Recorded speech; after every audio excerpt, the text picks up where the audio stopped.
നിങ്ങളൊക്കെ ഭക്ഷണം കഴിച്ചോ? കഴിക്കാത്തവരുണ്ടെങ്കിൽ പോയി കഴിക്കണേ. ഞങ്ങൾ കഴിച്ചാൽ സാർ. ടീച്ചർ അവിടെ? അയ്യോ, ടീച്ചർ അവിടെ അപ്പുറത്ത് എവിടെയെങ്കിലും കാണും. ഈ പെൻഷൻ ആയതിനു ശേഷം ഫ്രണ്ട്സിനെയൊക്കെ ആദ്യമായിട്ട് കാണുകയല്ലേ, അവരുടെ അടുത്ത് പോയിരിപ്പുണ്ടാവും. ഞാനൊന്ന് അങ്ങോട്ട്. ശരി സാറേ. അപ്പാ, ഓ, കപ്പിയാർ വിളിച്ചായിരുന്നു. അച്ഛനെ കൂട്ടാൻ പള്ളിയിലോട്ട് ചെല്ലാൻ പറഞ്ഞു. ഞാൻ പോയിട്ട് ചെല്ല. മോനെ, ജോൺ വന്നോ? ഇല്ല. പുറപ്പെട്ടോ? അറിയില്ല. നീ ഒന്ന് വിളിച്ചു നോക്ക്. വിളിച്ചിട്ട് ഫോൺ എടുക്കുന്നില്ല. നീ പള്ളിയിലേക്ക് ചെല്ല്. മോളി, കഴിച്ചിട്ടേ മോളി. ജോൺ ഇതുവരെ വന്നിട്ടില്ല. ഇന്നലെ വിളിച്ചപ്പോ പറഞ്ഞതാ ഇന്ന് 3 മണിയാകുമ്പോ പുറപ്പെടുമെന്ന്. 3 മണിക്ക് മൂന്നാറിൽ നിന്ന് പുറപ്പെട്ട് ഇവിടെ എത്തേണ്ട സമയം കഴിഞ്ഞു. അവൻ വിളിച്ചിട്ട് ഫോൺ എടുക്കുന്നില്ലെന്നാ ലിബിൻ പറയുന്നത്. അപ്പം എന്നത്തെയും പോലെ ഇന്നും സമയത്തവനുണ്ടാവില്ല. ഇന്നവൻ വന്നില്ലെങ്കിൽ കാണിച്ചു കൊടുക്കാൻ ഞാൻ അവനെ. റെഡി? ഓക്കെ. ഞാൻ വിവേകിനെ പരിചയപ്പെടുന്നത് ഹൗസ് ഏജൻസി ചെയ്തുകൊണ്ടിരിക്കുമ്പോഴാണ്. ഞങ്ങൾ തമ്മിൽ ആക്ച്വലി 2 വർഷത്തെ പരിചയമുണ്ട്. പക്ഷേ കല്യാണം കഴിക്കുന്നതെന്ന് ഞങ്ങൾ ഒരിക്കലും എക്സ്പെക്ട് ചെയ്തിട്ടില്ല. പള്ളിയിൽ അച്ഛൻ ഇപ്പൊ വരും, നീ താഴ്ത്തു വാ. ചേച്ചി, ജിസ് ചേച്ചി എന്തേ? ബാൽക്കണിയിലുണ്ടല്ലോ. ആണോ? ചേച്ചി പൊക്കോ, ഞാൻ വരാം. ശരി. നമുക്കെന്നാ അത് പിന്നെ എടുത്താലോ? ശരി ചേച്ചി.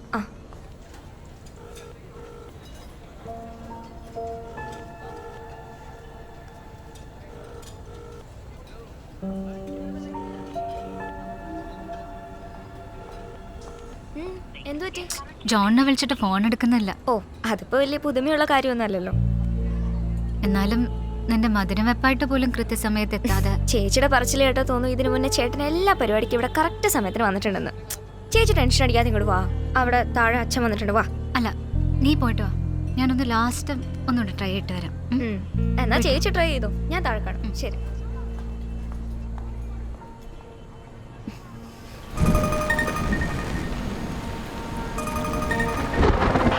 Control calling. ചുരം 4ാം ഫ്ലോറിൽ ഒരു ബൈക്ക് ആക്സിഡന്റ് ആയിട്ടുണ്ട്. കാഷ്വാലിറ്റി ഉണ്ട്. സ്പോട്ടിലേക്ക് എത്തുക.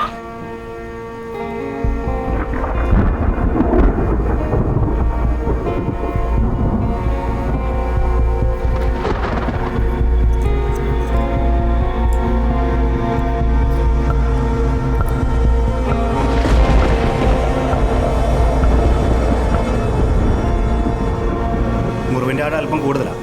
ഉണങ്ങാൻ കുറച്ച് ദിവസം പിടിക്കും. TT എടുത്തിട്ട് എത്ര നാളായി? 1 മാസത്തിന് മുമ്പ് എടുത്തതാ. എന്നാൽ പിന്നെ കുഴപ്പമൊന്നുമില്ല. സിസ്റ്റർ ഈ കൈ ഒന്ന് ഡ്രസ് ചെയ്തു. ശരി.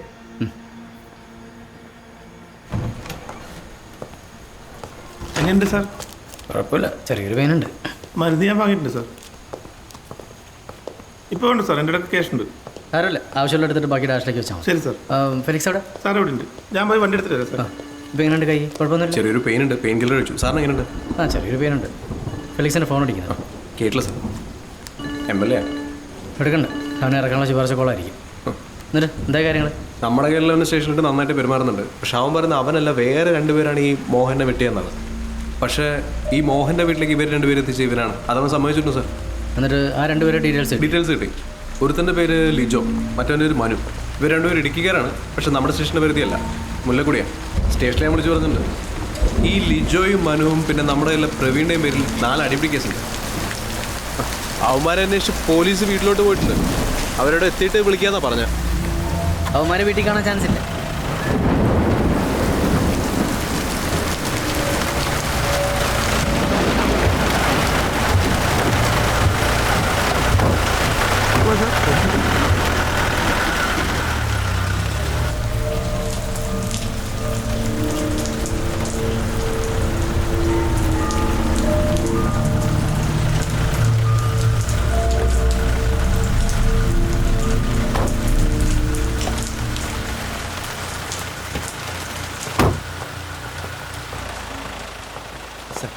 സാർ, എന്തായി?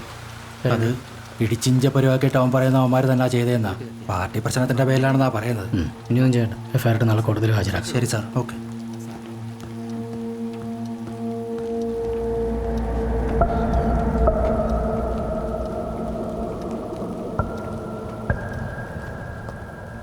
സാറേ, ഒരു മെസ്സേജ് ഉണ്ടായിരുന്നു. ചുരം 4-ാം വളവിൽ ഒരു ബൈക്ക് ആക്സിഡൻ്റ് ആയി. ബൈക്ക് ഓടിച്ചയാൾ സ്പോട്ടിൽ തന്നെ മരിച്ചു. ഇവിടെ നേരെ പോയേക്കണം. അഭിലാഷും മനോജും പോയിട്ടുണ്ട് സാർ. ശരി സാർ.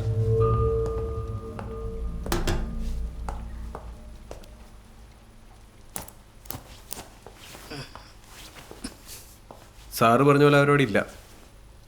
2 ആഴ്ചയായിട്ട് 2 പേര് വീട്ടിലും ചെന്നിട്ടില്ല. അവരുടെ ഫോട്ടോസും ഡീറ്റെയിൽസും മെസ്സേജ് അയച്ചിട്ടുണ്ട് സാർ. ഫെലിക്സ് അതൊന്നും എനിക്ക് വാട്സപ്പ് ചെയ്യും. പിന്നെ അതുപോലെ തന്നെ അവരുടെ ഫ്രണ്ട്സിൻ്റെയും ബന്ധുക്കളുടെയും ഡീറ്റെയിൽസ് നൽകണം. അവിടെയൊക്കെ നമ്മുടെ ശ്രദ്ധയും വേണം. Okay sir. ഇവരുടെ മൊബൈലൊന്ന് ട്രാക്ക് ചെയ്തേക്ക്. ഞാൻ ഒന്ന് വീട് വരെ പോവാം. Okay sir. അല്ല സാർ, എറണാകുളം വരെ സാറൊക്കെ നീ കൈ വെച്ച് ഡ്രൈവ് ചെയ്യാം. അതൊന്നും സാരില്ല. നാളെ ഇപ്പം ഞങ്ങളുടെ എൻഗേജ്മെൻറ്റ്. എന്തായാലും ഈ അവസ്ഥയിൽ നിങ്ങൾക്ക് രണ്ടുപേർക്കും മുങ്ങാൻ പറ്റില്ല. രണ്ടുപേരും കല്യാണത്തിന് വന്നാൽ മതി. ശരി സാർ. Felix sir.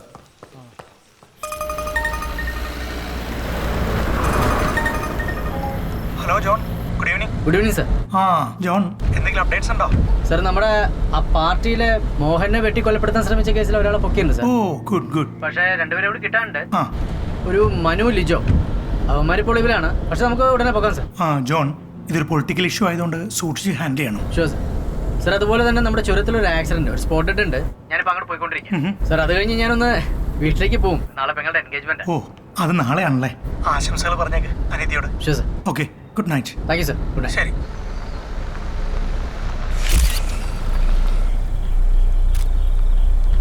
അഭിലാഷ് എന്ത് സാർ താഴെയുണ്ട്. ആ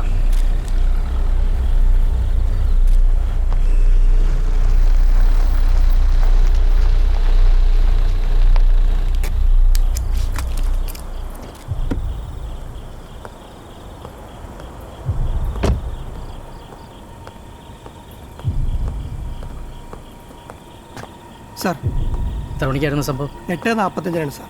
മുകളിലെ വളവിലാണ് ആക്സിഡന്റ് നടന്നത്. ബൈക്കിൽ തെറിച്ച് ബസ്സിന്റെ മുകളിലോട്ട് വീഴുമായിരുന്നു. പിന്നെ ഇടിച്ച വണ്ടി നിർത്താതെ പോയി സാർ. മരിച്ച ആളുടെ ഡീറ്റെയിൽസ് വല്ലതും കിട്ടിയോ? കിട്ടി സാർ. പേര് റെജി, സ്ഥലം എറണാകുളം. എറണാകുളത്തോടെ കാക്കനാടാണ് സാർ. വീട്ടിൽ വിളിച്ച് അറിയിച്ചിട്ടുണ്ട്.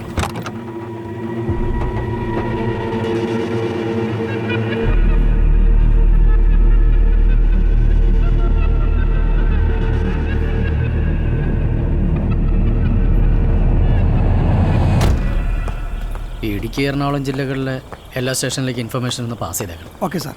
ഇടിച്ച പാർട്ടി ചിലപ്പോൾ ടെൻഷനായിട്ട് നിർത്താതെ പോയതായിരിക്കും സാർ. ഇനി ഏതെങ്കിലും സ്റ്റേഷനിൽ അയാൾ സറണ്ടർ ആയാലോ? ശരി സാർ. സാർ, പിന്നെ ഈ ബസ്സിൻ്റെ കാര്യം എങ്ങനെയാണ്? അത് കണ്ടക്ടറുടെയും ഡ്രൈവറുടെയും സ്റ്റേറ്റ്മെൻറ്റ് എടുത്തിരുന്നു. ഇല്ല. അവരുടെ ഡീറ്റെയിൽസ് ഒക്കെ മേടിച്ചിട്ട് അവരെ പറഞ്ഞു വിട്ടേ. വെറുതെ പാസഞ്ചേഴ്സിനെ ബുദ്ധിമുട്ടിക്കണ്ട. Okay sir. ശരി, എന്നാൽ കാര്യങ്ങൾ വിളിച്ച് പറഞ്ഞാൽ മതി. ആ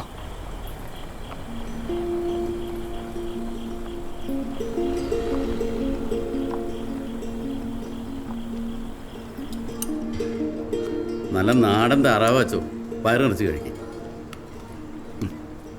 മാത്യു, എന്തോ ജോണിനെ കണ്ടില്ലല്ലോ. ഇതങ്ങോട്ട് വെച്ചോ. അവൻ്റെ കാര്യമൊന്നും പറയണ്ടച്ചോ. സത്യം പറഞ്ഞാൽ ഞങ്ങൾക്കിപ്പോൾ 2 പെമ്മക്കൾ മാത്രമേ ഉള്ളൂ എന്ന് വിശ്വസിക്കാനാണ് എനിക്കിഷ്ടം.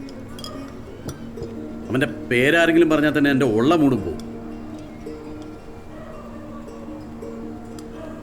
നിങ്ങൾ എന്തൊക്കെയാ പറയുന്നേ? ജെസ്സി നിൽക്കണം കണ്ടില്ലേ? ഞാൻ സത്യമല്ലേ പറഞ്ഞത്. അതിപ്പോൾ അവൾ കേട്ടാലെന്താ? അവളൊരു പാവമായതുകൊണ്ടല്ലേ അവനെ സഹിച്ചിങ്ങനെ നിൽക്കുന്നത്. വേറെ വല്ല പെൺകുട്ടികളാണെങ്കിൽ പണ്ട് ഡിവോഴ്സ് വാങ്ങി വീട്ടിൽ പോയനെ. ദൈവമേ, ഞാൻ ചോദിച്ചത് കുടുങ്ങി. മാത്യു, എല്ലാം ശരിയാവും. ഓ, അവൻ്റെ കാര്യത്തിൽ എനിക്ക് വലിയ പ്രതീക്ഷയൊന്നും ഇല്ലച്ചോ.